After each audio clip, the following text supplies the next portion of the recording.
Mario Rovere es médico pediatra. Fue viceministro de Salud de la Nación, desarrolló la carrera de Medicina en la Universidad Nacional de La Matanza y hoy dirige la Escuela de Gobierno en Salud Florial Ferrara, un espacio educativo dependiente del Ministerio de Salud bonaerense. Entender a la práctica médica como una profesión que, además de saber curar, necesita darle más importancia al saber comunicar, lo llevó a hacer un trabajo reflexivo en torno a la educación del médico, así como también a reflexionar sobre las distintas variables que influyen en la realidad laboral de los trabajadores y las trabajadoras de la salud. Bueno, Mario, ¿cómo te va? Buenas tardes. ¿Qué tal? Buenas tardes. Muchas gracias por venir. Arrancamos, si te parece, con la pregunta inicial que le hacemos a todas las personas que nos visitan, que es ¿por qué la salud? ¿Cómo arranca el vínculo con la salud, el primer interés, tu primer recuerdo al respecto de eso? Probablemente algo, digamos, muy primario, digamos, de pensar una carrera cuando la estructura familiar orientaba para otro lado, porque vengo de una familia de ingenieros, digamos. Ajá. La decisión de girar hacia la medicina, una sorpresa para toda la familia, y un descubrimiento en una época muy especial, digamos, porque me toca iniciar en una de las dictaduras, digamos, y terminar de alguna manera en esa primavera política que significó el 73-74, digamos, la época de Cámpora, de Mario Testa, de Perón, digamos. Entonces esa etapa es una etapa muy intensa, digamos, que viví desde adentro, y esa misma, digamos, experiencia, casi entre militancia y digamos, y el descubrimiento de la medicina me fue orientando hacia una idea media especial de la medicina que combinaba, digamos, la medicina pero con una inclinación social, vamos a decir así. Muy genérico, digamos, ¿no? Pero creo que hasta en la elección de especialidad uno estaba medio buscando cuáles serían, y pongo un ejemplo, de hecho estuve un tiempo en el Muñiz pensando que era por el lado de la infectología, ponerle, digamos, ¿no? Hasta que finalmente, bueno, terminé en la pediatría. ¿Y cómo fue la experiencia de la residencia, la formación de posgrado? Mirá, la formación de posgrado fue marcada por esas épocas, por esos años, digamos, así que, digamos, de hecho yo termino con una especie de rotación de la residencia en un hospital del interior, que en esa época era nacional. Yo estaba en un hospital nacional, termino rotando, pero que al final termina siendo para mí como una especie de exilio interno, digamos, que fue en la provincia de Salta, digamos. De tal manera que, bueno, desarrollé práctica profesional y alguna reflexión sobre la salud comunitaria justamente en un contexto en el interior del interior durante toda la dictadura. ¿Y a quién leías? Porque nosotros, cuando tenemos tenemos, los estudiantes de medicina, estas inquietudes, bueno, no me alcanza solo con lo biológico, leemos a Rovere, ¿no? O a otros o a otras, pero a Rovere lo leemos. ¿A quién leía Rovere cuando estas primeras ideas de la medicina y también lo social? Mirá, nosotros estábamos en un hospital, una especie de elefantito blanco, que flotábamos en el hospital, porque era un hospital para tener, ponele, 45 o 50 médicos y éramos 12, digamos. Y había una serie de actividades que no le interesaban a nadie, que tenían que ver con ocuparse de la vacunación, con ocuparse de lo preventivo y demás. Y, digamos, yo me empecé a... Esto que todo el mundo da un paso atrás y, bueno, te das cuenta y te quedaste adelante, digamos, más o menos. Claro. Esa historia. Bueno, a partir de eso, a mí la salud pública me venía rebotando y yo le debo mucho al libro, a los 2 tomos de Abraham Sonis, digamos. Yo te diría que, además, otra cosa que pasa en el interior es que vos tenés tiempo para leer. Yo, digamos, vivía dentro del hospital y era full time en el hospital. O sea, no me pagaban full time, pero tenía dedicación 40 horas, digamos. Y me pasó una anécdota que, digamos, por ahí es interesante, tiene un tema como de color. Yo me peleo con los libros, digamos, y los escribo, los arruino en cierta manera.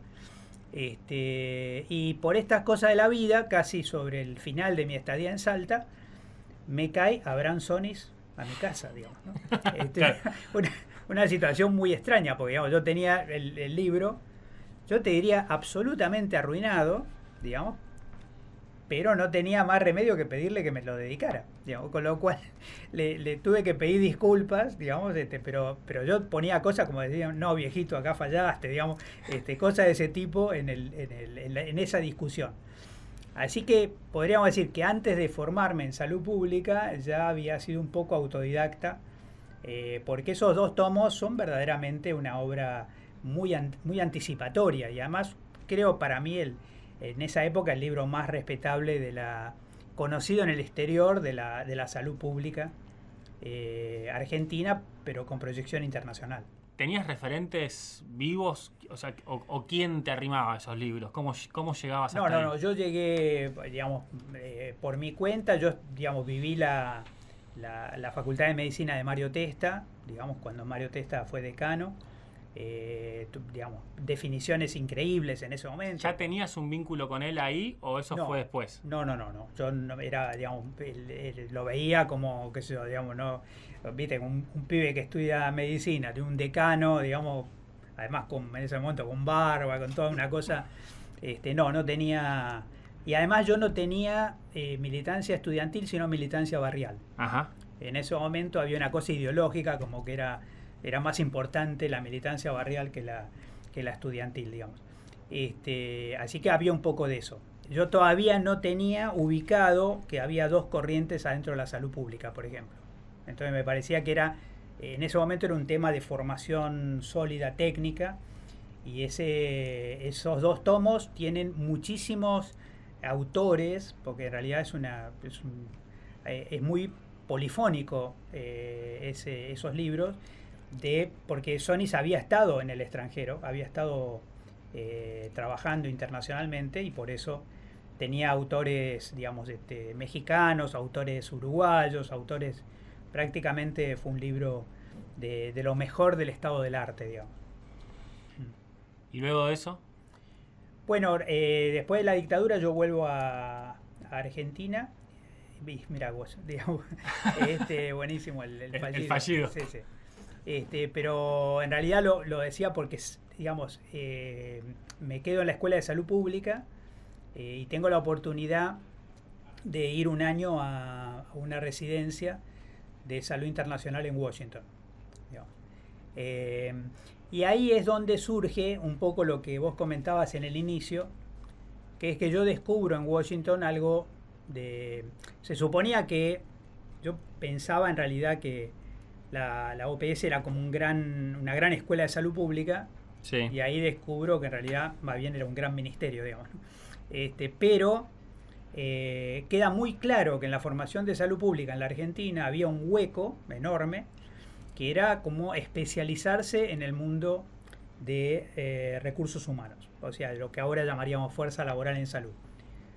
Como yo traía cierto bagaje sobre planificación estratégica, se termina generando una especie de intercambio, digamos, entre planificación estratégica y recursos humanos, y el área de recursos humanos de alguna manera me pide que trabaje ese tema, digamos, con ellos. Así que eso me dio oportunidad después de conocer muchas experiencias de educación médica en América Latina, digamos, y eso, digamos, entonces ya a los momentos que tuve oportunidad de orientarme y de poder trabajar en el campo de la educación médica, ya tenía, digamos, mucho visto en relación a debates de la educación médica, discusiones, países que habían avanzado, países que no habían avanzado, digamos, entonces fue un poco como recoger esa experiencia y poder ponerla en juego, ¿no? Para ubicarlo un poco temporalmente, eso es después de Juan César García en la Sí. Es Mira, posterior. Pero posterior muy inmediato. Yo tengo una situación muy especial, que es que, ¿cómo te diría? Yo llego a esa unidad cuando, no digo, voy a decir una barbaridad, pero digamos, yo diría que el cuerpo todavía estaba caliente. O sea, era justamente esta unidad de recursos humanos, era una unidad que todavía le dolía, todavía había duelo. Juan César había fallecido un año antes, digamos, más o menos. mes más, mes menos. Entonces, era como sentir, digamos que... Una continuidad al respecto de eso. Totalmente, totalmente. Había dejado una marca enorme porque, digamos, sobre todo por lo inesperado de una muerte tan joven, digamos, ¿no? Y además, para el grupo mismo era un ideólogo, o sea, un formador de opinión que dejó una huella tremenda, digamos, en ese grupo, sí, sí. Y vos entonces decís, yo recojo experiencias exitosas, experiencias fallidas de otros países y te venís a Argentina ya a laburar en eso. Yo vuelvo a la formación en salud pública, fundamentalmente. O sea que yo diría que estoy en el campo de la formación en salud pública como eje central prácticamente, digamos, casi como de la recuperación de la democracia para acá, digamos, ¿no? Y estas otras derivaciones, más vinculado, por ejemplo, a la educación médica, fue un poco porque también yo diría que le di una impronta a la educación médica desde la mirada de la salud colectiva o de la salud pública, ¿no? O sea que quería de alguna manera insertarla dentro de ese debate, porque a pesar de que la salud pública parece un contenido subalterno, cuando vos lo ves en el grado, por ejemplo, cuando vos lo ves en la vida real, es al revés.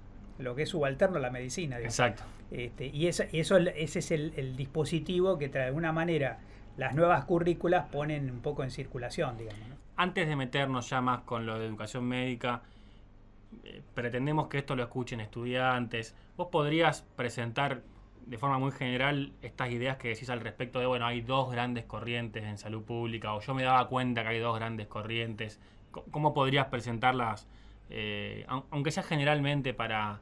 Sí, mira, hay una historia que no sería muy larga de contarla, pero por lo menos marcar los hitos, digamos.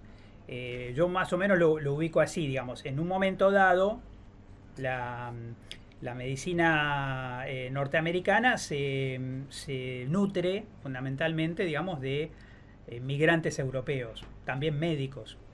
Pero las ideas de los médicos europeos que llegan a Estados Unidos tenían que ver con el socialismo, con el anarquismo, con la socialdemocracia. O sea, había una cierta cultura de medicina social, digamos, en Europa.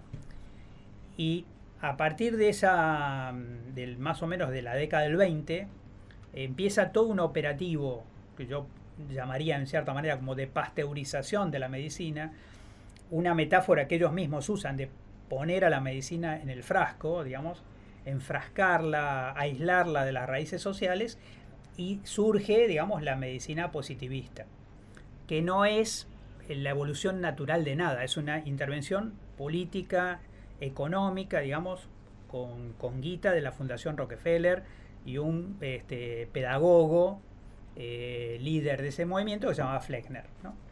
Entonces, de ahí empieza un poco esa matriz de lo que hasta hoy llamamos medicina flechneriana.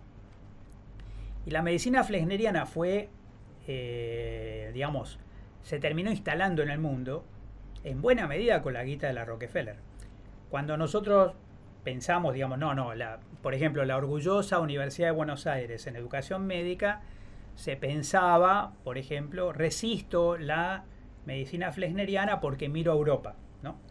Claro, lo que no habían verificado es que había pegado toda la vuelta. Claro, que Fleckner estaba también influyendo sobre Europa, digamos. Y quizá el paradigma para entender la medicina flechneriana son los laboratorios de fisiología, digamos, porque la cientificidad de la medicina fue construida, digamos, a partir de todas las locuras de Claude Bernard, digamos, y todo lo que hizo con sí, es una anécdota pie de página, digamos, pero Claude Bernard se divorcia de una mujer que era protectora de animales, digamos. Y Claude Bernard es la persona que más animales mató para hacer experimentos de fisiología.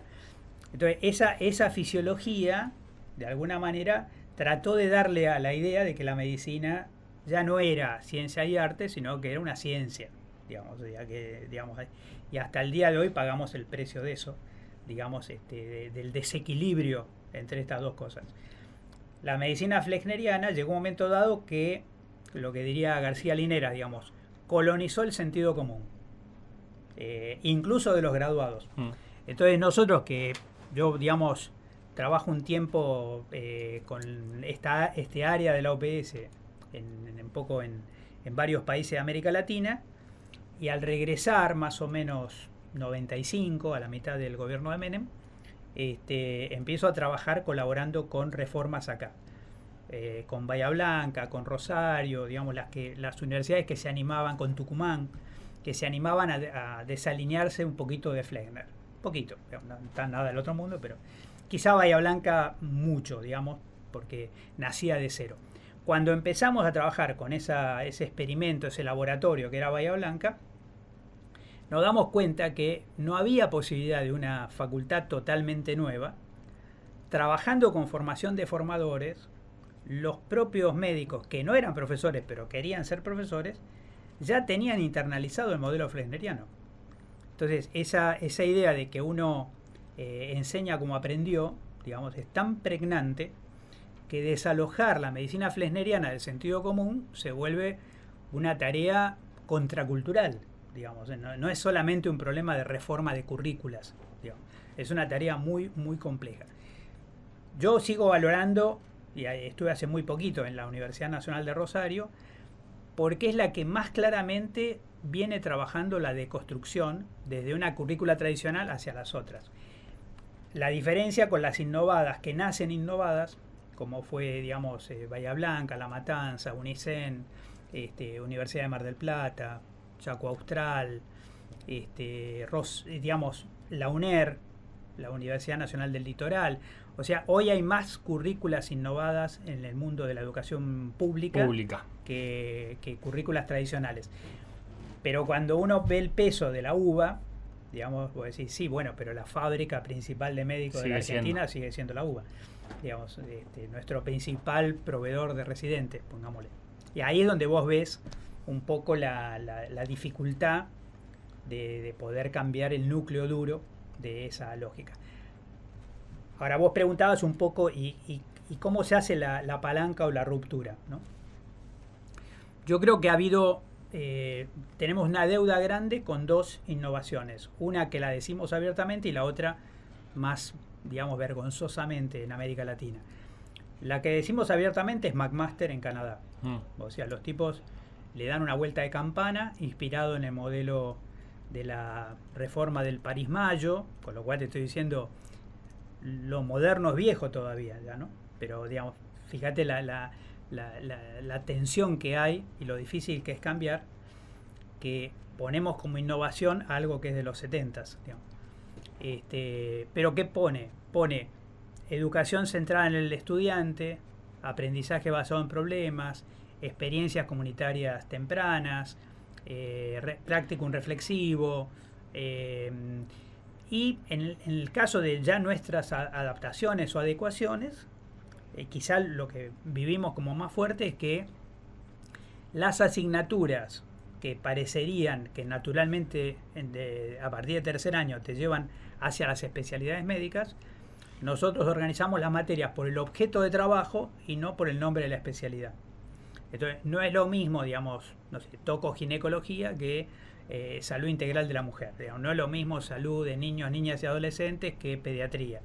Eso permite que otras personas, otras profesiones, otros saberes también puedan entrar legítimamente al juego, digamos, ¿no? Eso básicamente para decir los primeros rasgos de una currícula innovada. ¿Qué deja la película hasta hoy? Me imagino unos problemas incluso de la fuerza laboral distintos en los 90 que los que vemos hoy. Sí. ¿Qué hay de eso? Sí. ¿Qué quedó? ¿Qué cambió? Mirá, el principal problema o sea, yo trabajé mucho con José Venturelli, que era un chileno que había estado en la fundación de McMaster, y como era chileno hablaba español y era muy valorado, porque si no, la mayor parte de los McMaster hablaban solo en inglés, digamos. Así que yo estoy hasta el 95 trabajando en el área de recursos humanos del OPS. Vuelvo en el 95 a la Argentina y ahí empiezo a trabajar casi antes de salir del OPS. Ya tenía un pedido de apoyar a Bahía Blanca. Trabajamos varios años con Bahía Blanca. apoyando un viejo convenio que había de la Universidad de Buenos Aires y de la Universidad de La Plata, pero que se había acordado con los rectorados, cuando los rectorados tenían el conflicto con medicina, en la época Ferreira, Lluberó. Entonces, yo voy por el rectorado de la UBA. Aquí va también un compañero que era de Bahía Blanca, como se llama, un farmacólogo, y empezamos a trabajar en formación de formadores, porque había un poco de fondos, y entonces la duda era, ¿usar la guita para hacer edificios o para formar formadores? Propusimos lo segundo y empezamos a trabajar. Pero claro, venía también la gente de McMaster, y ahí viene una contradicción que yo creo que todavía no está resuelta, que es que la inspiración de McMaster, hay incluso un compañero de Venturelli, Branda, que se queda, un uruguayo que se queda a vivir en Bahía Blanca, apoyándolos en metodología, ABP, etcétera, que ellos ahí, McMaster le vende a Bahía Blanca la idea de pequeño grupo, o sea, trabajar con no más de 50 alumnos. Cortes chicas, digamos, y entonces, ¿qué es lo que pasa? Es una propuesta interesantísima, pero demográficamente y en el mercado laboral no mueve la aguja. Entonces, empieza a darse una diferencia con Rosario. Rosario no podía cambiar, digamos, el ingreso irrestricto, una serie de consignas que tenía muy instalada, y empieza a ser, digamos, un modelo de gran escala. Algunos años Rosario llegó a ser la segunda proveedora de residentes de la provincia de Buenos Aires.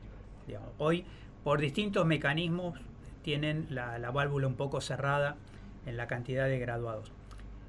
La Matanza se pone en un lugar intermedio. Empezaba a trabajar con 120, 130 alumnos, después le empezaron a pisar la manguera. Y hoy en la que está en gran escala todavía es Mar del Plata, digamos, de ese conjunto. No Unicen, porque tiene un número acotado por el lugar que está, no hay tantos alumnos. Entonces, ¿qué es lo que pasa? Hay pequeños estudios, pero que vos ves la diferencia, de que en las currículas innovadas hay más elección de las llamadas especialidades priorizadas, transversales, más generalistas, digamos, médico generalista, pediatra, clínico, psiquiatra, etcétera, que en las currículas flecknerianas, donde pareciera que vos ya saliste con la vocación de ser subespecialista, digamos, ¿no? Y eso es algo que en este momento se está valorando, porque tenemos la paradoja de que, exagero, pero voy a decir algo así como faltan médicos en un país en el que sobran, ¿no? ¿Cómo sería cómo se explica eso? En buena medida porque hoy la medicina está en riesgo de dejar de ser una única profesión. Digamos, hoy tenemos 70 especialidades reconocidas, y si vos ves distintos nombres, quizá con algunas sinonimias, vamos a 110 especialidades, y entonces, claro, no hay matrícula que alcance, digamos, ¿no? Vos decís, el debate de la masividad está de los dos lados del mostrador, ¿no? En el flexnerianismo está. Nosotros venimos de una larga tradición de ingreso eliminatorio en esta universidad en medicina, pero también está en las currículas innovadas. Tu posición al respecto de ¿se puede tener calidad con masividad? Sí. ¿Y cómo se hace? ¿Cuál es? Bueno, el problema es, digamos, podríamos decir, no vamos a inventar nosotros la lógica de gran escala, digamos. El tema es, si vos organizás equipos de trabajo, digamos, y custodiás la calidad de los procesos, y tenés, llamémoslo así, no sé, pero núcleos o no sé, como, digamos, células, si se quiere, para medicalizar un poco. Sí. Tenés células de trabajo y supervisadas de calidad y demás. Vos, como tenés 5 células en una facultad, podés tener 50 en otra y de todas maneras ser de buena calidad. El problema es cuando vos querés regar, digamos, en una clase y darle clase a 350 alumnos con un micrófono, ahí cambiaste la lógica, digamos. Pero, por ejemplo, el aprendizaje basado en problemas es un dispositivo caro, si se quiere, digamos. Necesitas más docentes. Necesitas más docentes. Ahora, esos docentes tenés una ventaja, digamos, que los tutores de aprendizaje basado en problemas no tienen que ser expertos. O sea, de lo que tienen que ser expertos es de aprendizaje basado en problemas. Sí. Es más, si es muy experto, pierde la gracia. va a obturar, Claro. digamos, el desarrollo de los alumnos. Entonces, yo te diría que los tutores de ABP pueden incluso ser estudiantes aventajados, digamos. O sea que entonces no habría una excusa para no poder hacerlo. Y lo peor que sí me parece importante, yo creo que esto es una crítica que yo, digamos, como la hice en otra universidad de gran escala, trabajé mucho con la Universidad de la República en Montevideo, diría que lo hemos visto en muchos lugares, digamos, que es abrir y después generar una mortalidad académica enorme, digamos, Sí. ¿no? Entonces, esa también es digamos, un mecanismo inadecuado. Digamos, Seguramente, ¿no? sí. Hay otro gran debate. Yo identifico algunas cosas, vos sumale otras. La masividad es una cuestión que ofrece resistencia en los dos lados del mostrador. ¿Qué problemas y qué oportunidades incluso ves en la cuestión migrante? Que también es un tema que está muy en agenda en el grado y en el posgrado, que en general está presentado como un problema, pero que mi posición, intuyo que la tuya, es que es una oportunidad. ¿En qué medida puede ser una oportunidad? ¿Qué cosas hay que tener en cuenta para abordarlo? Bueno, está bien que lo plantees digamos, con ambivalencia, digamos, porque sí hay un aspecto que uno tiene que, digamos, podríamos decir así, por ser latinoamericanista, a mí me preocupa dejar vacío un país, digamos, y transformarnos nosotros mismos en un país que criticamos, por ejemplo, a veces a los países centrales, que, por ejemplo, qué sé yo, que desvalijan literalmente al África, digamos, porque les conviene para sus propias necesidades, ¿no?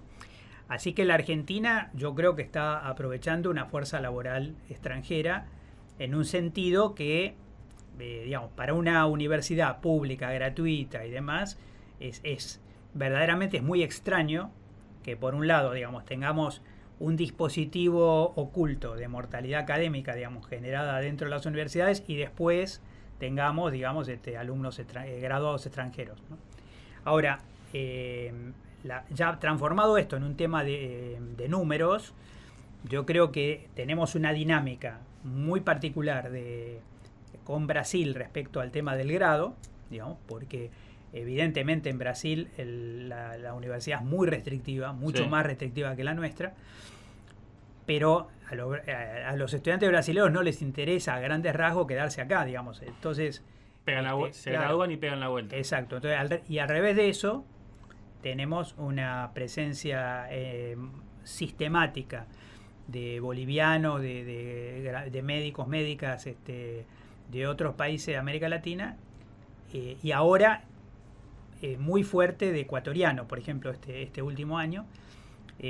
Ahora, ahí sí que hay muchos graduados que se quedan, digamos, después de hacer sus residencias acá. Igual dos cosas que no son deudas que tenemos. Tenemos que cambiar el sistema de la 10471 que viene trabando la designación en planta de los extranjeros después que hicieron la residencia acá incluso, como un problema. Y además un fenómeno también que nosotros venimos tramitando de una manera la feminización de la medicina argentina, digamos, pero una buena parte de los residentes que llegan de otros países, digamos, son varones. Y se nos da como un choque cultural, digamos, entre médicas, mujeres, digamos, y argentinas y médicos varones extranjeros, que nos ha dado algunas, digamos, de alguna manera es como un indicador de que en la Argentina la perspectiva de género ha avanzado más rápido. Es la forma más elegante que tengo. La forma más políticamente correcta de decirlo. Exactamente.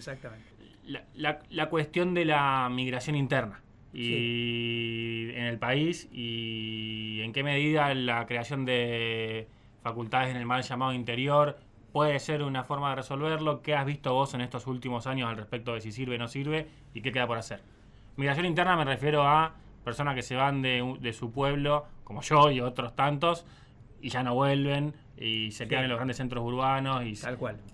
Mirá, la demografía médica argentina indica que los médicos argentinos se quedan a trabajar donde estudiaron, a grandes rasgos, digamos. Hay escasísima migración. Uno piensa, no sé, en Estados Unidos que un médico gradúa en California y se va a trabajar a Nueva York, digamos, eso en la Argentina a grandes rasgos no existe, y cuando existió, yo lo viví, digamos, era una migración ideológica, no era una migración económica, digamos, ¿no? Había algo como devolver al país, meterte, digamos, en lugares difíciles, o sea, se vivía un poco esa lógica, y a mí me tocó incluso después ayudar a radicar, por ejemplo, parejas médicas, digamos, o de profesionales en el interior, y se repetía un poco eso de quiénes iban o íbamos al interior. Hoy tenemos un problema serio, que es el problema del multiempleo, digamos que en un contexto donde los lugares, yo diría hoy, una ciudad de menos de 20.000 habitantes, difícilmente tenga una clínica privada, porque cada vez hace falta más personas para sostener una clínica más caudal privada. de pacientes. ¿Sí? Entonces pasa a ser, el mercado de trabajo pasa a ser, digamos, no captura, no seduce, digamos, y hay poca vocación de full time, digamos, también en esos lugares. Entonces, digamos, se está dando un poco esa paradoja. Ahora, las universidades nuevas están produciendo esa reversión, digamos. Claramente, si yo tengo que poner un ejemplo, diría, digamos, el sistema de residencia puede absorber el 100% de los graduados de Bahía Blanca, puede absorber el 85-90% de los graduados de Olavarría, digamos. Vamos a ver en Mar del Plata qué es lo que está pasando, pero nos están diciendo también algo parecido. Y las currículas innovadas también invitan más a hacer la residencia. Mientras que las otras universidades más clásicas, los médicos buscan otras alternativas de ingreso rápido, con menos formación, digamos, podríamos decir así. Podríamos decir el problema de que se hace menos residencia que antes, ¿no? Habría que ver, porque vos sabés que, o sea, es muy llamativo las residencias que no se cubren, pero hay muchísimas más residencias. Quiero decir, en la época que yo me graduó, te diría, teníamos esa chance, no sé, 30%. Hoy, si quisieran, todos los médicos graduados de la Argentina podrían hacer residencia. Entonces, la curva de la oferta, digamos, sigue creciendo muy, muy intensa. Entonces, llama más la atención la brecha, digamos. Pero en realidad, la cantidad de médicos que hacen residencia en números absolutos sigue siendo muy alta. Sigue siendo muy alta. Sí. Lo que sí podemos identificar como un problema es lo que decíamos, al menos por parte de las currículas más flexnerianas o clásicas, la tendencia a elegir menos que antes las especialidades básicas. Tal cual. Y el problema de la concentración urbana, ¿no? Como dos Sí, problemas que no son ni siquiera argentinos, ¿no? En todo el mundo. Bueno, está el fenómeno del role model, ¿no? O sea, podríamos decir, uno dice, por ejemplo, ahora que hablamos de la crisis de la pediatría, descubrimos que con la pandemia hay graduados que nunca vieron un niño. Ponele. Entonces, digamos, vos, digamos, a mí no entré a medicina para hacer pediatría, digamos. Descubrí la pediatría adentro por la experiencia que hice, digamos, en la asignatura que hice. Entonces, eso es muy fuerte porque, digamos, yo creo que estamos estudiando eso, pero daría la impresión de que al comenzar la PFO o el IAR o lo como se llame en cada universidad, los alumnos todavía no tienen decidida su especialidad. O sea que la elección de especialidad es un tema como en el bachillerato, digamos, ¿no? Y que se trabaja más bien poco, ¿no? En el grado, se trabaja poco. Bueno, en este momento estamos haciendo desde la escuela un curso para la PFO. O sea, que está abierto a los alumnos que hagan práctica en nuestros hospitales, y descubrimos, pues, qué sé yo, de repente los de Unicen, digamos, un montón que se anotaron, pero también hay gente de la Austral, digamos, o gente que está en nuestros hospitales haciendo PFO y que, bueno, hacemos un curso virtual para ir por lo menos explicando lo que es el sistema de residencia de la provincia de Buenos Aires, que es el sistema más grande de residencia que tiene el país. Me interesa tu opinión sobre esto. Yo doy clases en 5º año de medicina, o sea, pre-PFO para los que no conocen la carrera y explicárselo, pre-práctica final obligatoria. Los estudiantes y las estudiantes dicen muchas cosas. Una cosa que dicen es, no me hablan de la residencia, entonces no sé cómo elegirla si nadie me habla. Tal cual. Y otra cosa es, de lo que me hablan, yo no quiero algo tan sacrificado. O sea, me interesa tu opinión como alguien que hizo una residencia seguramente con más carga horaria que la que hice yo y sin una mirada prejuiciosa al respecto de lo que uno escucha, que no quieren trabajar los chicos, no es como antes. No, claro. ¿Cómo se puede complementar la formación de calidad con, no diría la flexibilización laboral, pero hay algo de los chicos que expresan eso? Yo no quiero ir todos los días, me gustaría trabajar algo desde mi casa, es lo que me ofrecen en otro lugar que no es la residencia. ¿Cómo se puede complementar eso?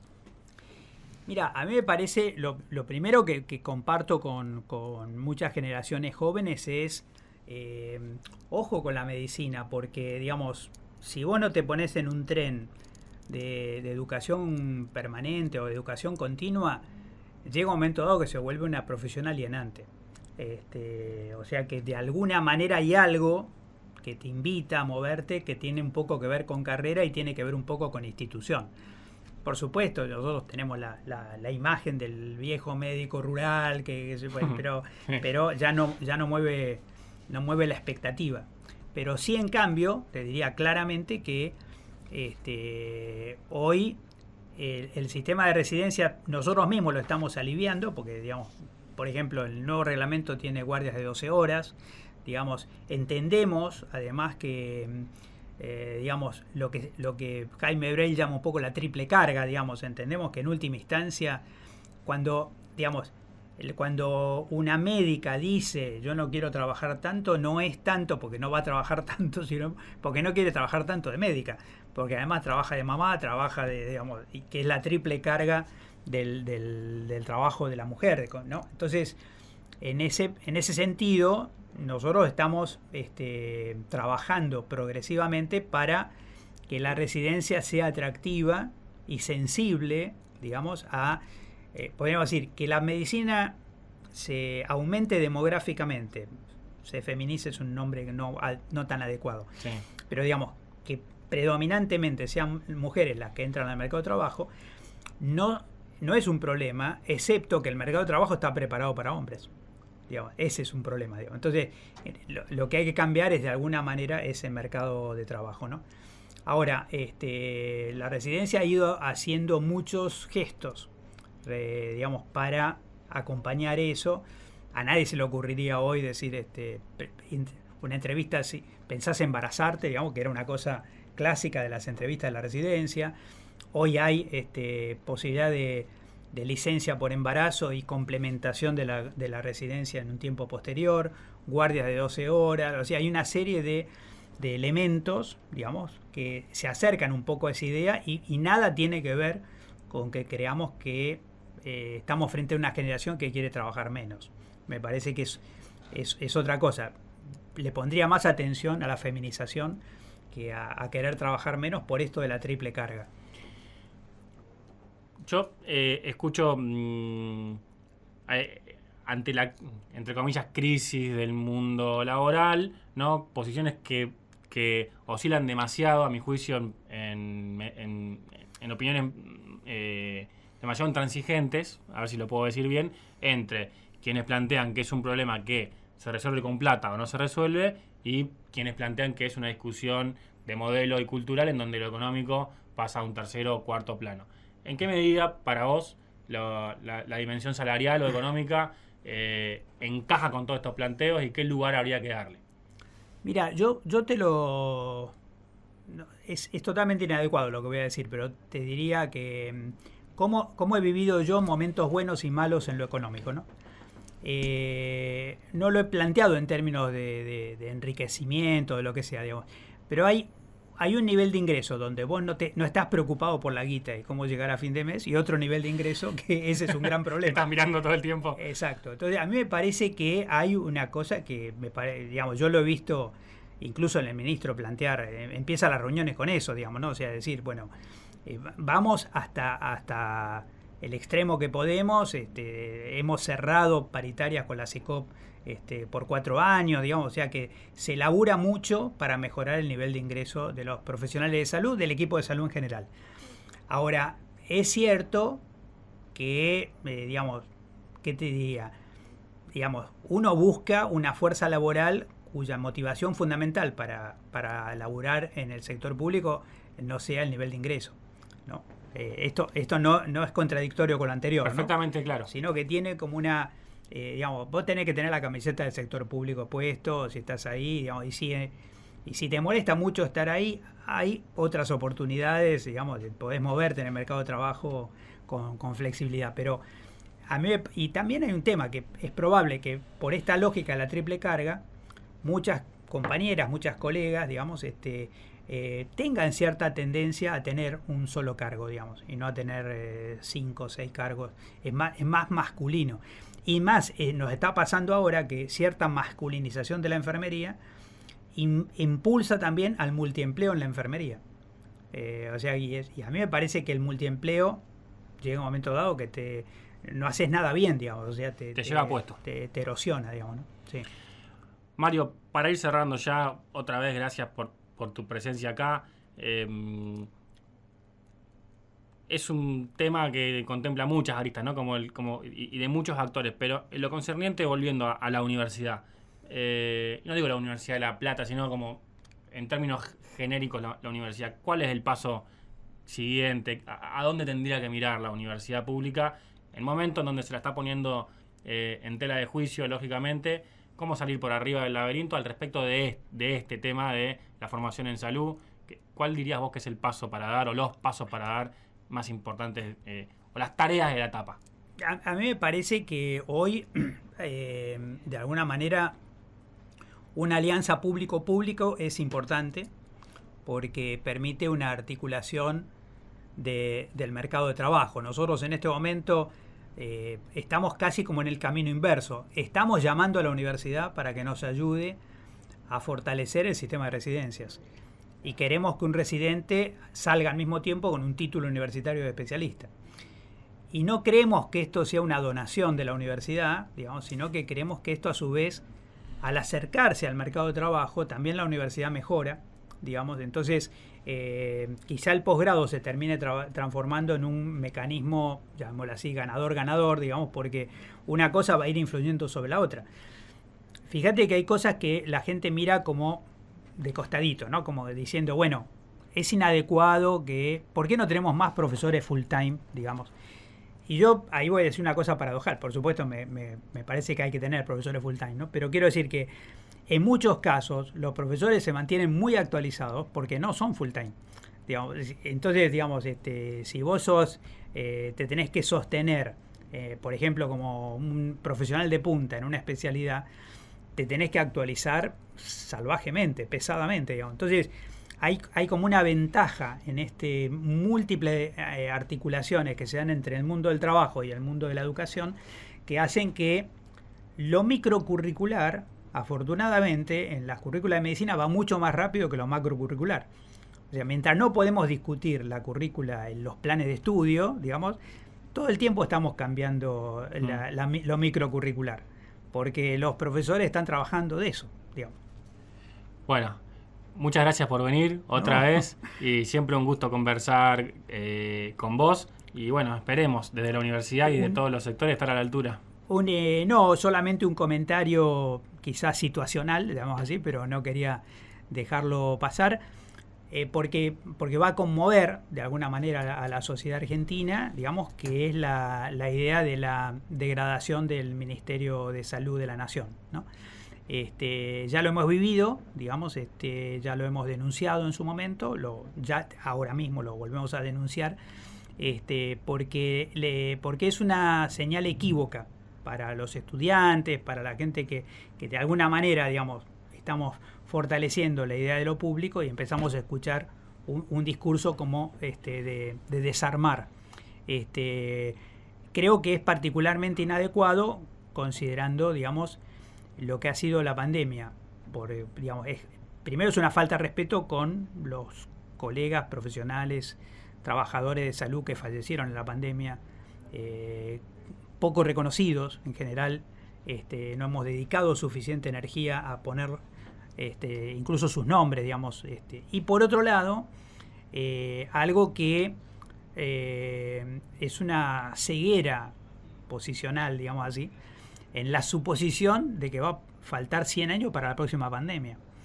Es decir, debilitar el Ministerio de Salud de la Nación en un contexto como este, cuando nuestros estudiantes están estudiando cambio climático, están estudiando resistencia antimicrobiana, están estudiando, digamos, las amenazas que vienen para la salud en lo inmediato, definitivamente, digamos, es un tremendo desatino que de alguna manera desde las profesiones de salud y desde la universidad y desde los ministerios vamos a tener que hacer un poquito de causa común para defender el derecho a la salud de la población.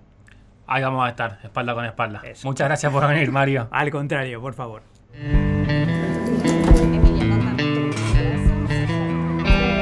¿Por qué salud? Notas, pensamientos, acciones.